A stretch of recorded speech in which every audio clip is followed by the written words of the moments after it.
From Washington, this is VOA News.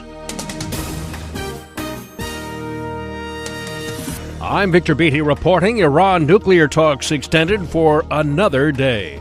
Negotiators for Iran and the six world powers continue meeting in Switzerland on Tehran's nuclear program, working past a midnight Tuesday deadline for a framework agreement.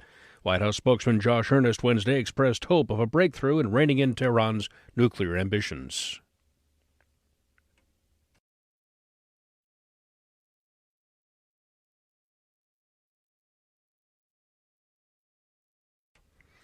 Iran reportedly insists on having an outline in place for lifting all international sanctions against his country before it agrees to a deal. Another sticking point includes details on Iran's future research and nuclear development.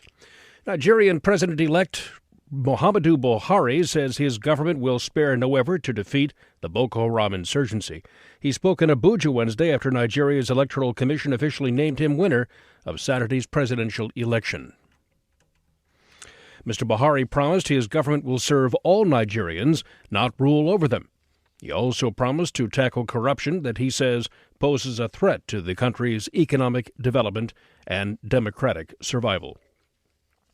President Obama, in a telephone call, congratulated Mr. Buhari on his victory and praised him and, along with defeated incumbent President Goodluck Jonathan, for their role in the peaceful transfer of power in a country familiar with military coups. He also pledged continued support by the United States for Nigeria. Once again, Nigeria's President-elect Muhammadu Buhari insisting his government will spare no effort to defeat the Boko Haram insurgency. This is VOA News. The UN Human Rights Council Wednesday unanimously adopted a resolution that calls on the international community to step up support to African countries fighting Boko Haram. The UN Human Rights Chief, Zaid Ra'ad Al Hussein, said in Geneva Wednesday the group uses children as human shields and abuses women and girls.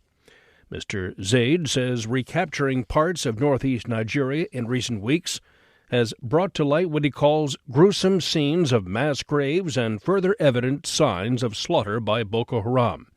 Zaid says the group is blamed for at least 15,000 deaths in the past 6 years of a bloody insurgency in the northeast part of Nigeria.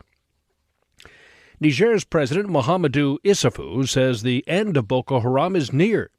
Speaking to VOA Wednesday during a visit to Washington, Mr. Issoufou said Boko Haram is, quote, not eradicated but was greatly weakened by an offensive launched by a multinational force late in January. The Nigerian leader said Boko Haram has no future and predicted that, quote, in a few months or weeks, we will see the end of Boko Haram in the Lake Chad region. Meanwhile, on the ground, regional forces retook the town of Malam Fatori near Niger's border with Nigeria, with Chad's army claiming it killed hundreds of Boko Haram fighters.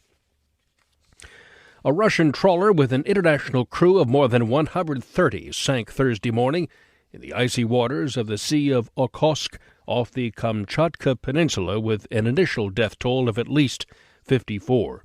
63 crew members have been rescued with 15 still missing. More than 24 fishing boats are said to be taking part in a rescue and recovery operation.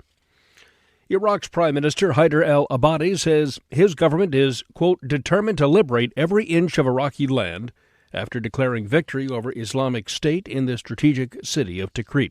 Iraq's defense minister vowed to maintain the momentum, saying the victory puts the Iraqi government on the doorstep toward recapturing Anbar and Nineveh. U.S. defense officials say Iraqi forces are still meeting pockets of resistance from hundreds of militants in Tikrit, adding the Iraqis control the city's center and the main government headquarters. President Obama on Wednesday announced new economic sanctions that are aimed at penalizing cyber attackers that have targeted key U.S. businesses and consumers, especially those who are targeting the, quote, critical systems of banks, major businesses, and electrical power utilities. These new sanctions also apply to countries, firms, or individuals who steal trade secrets and sensitive business and consumer information. I'm Victor Beattie, VOA News. That's the latest world news from VOA.